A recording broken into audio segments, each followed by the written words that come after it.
Okay, so if you're anything like me, you've looked at certain book series and you're just like, oh, that looks so interesting. I want to read that. And you pick up the book and you open them and you're like, other books in this series. And there's a list of about 20 different books.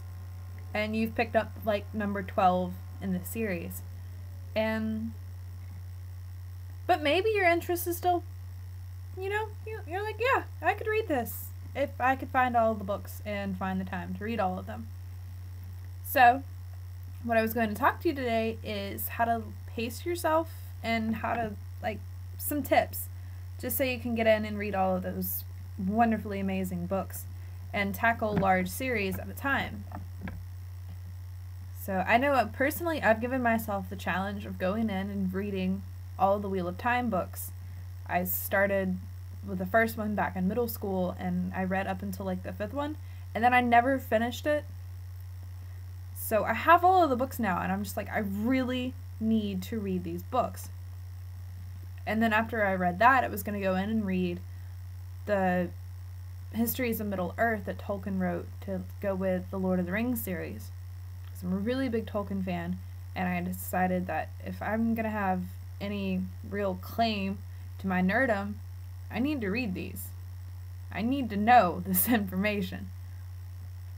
And after that, I was toying with the possibility of reading the Star Wars series, but there's a lot of books in each and every single one of these series.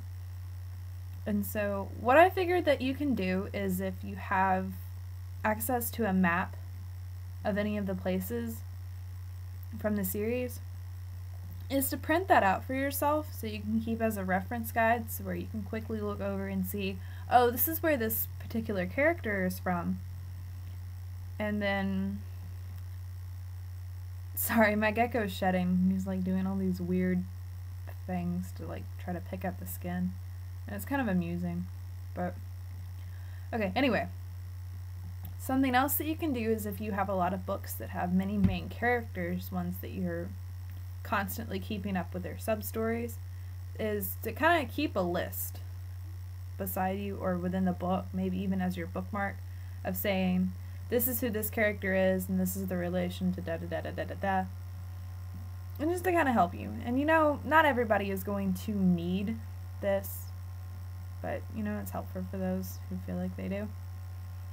And the next thing you do is definitely to pace yourself. Don't jump too quickly into a series. Like, don't read too fast, even if you are a fast reader, because there may be information you miss, and you need to know it for later.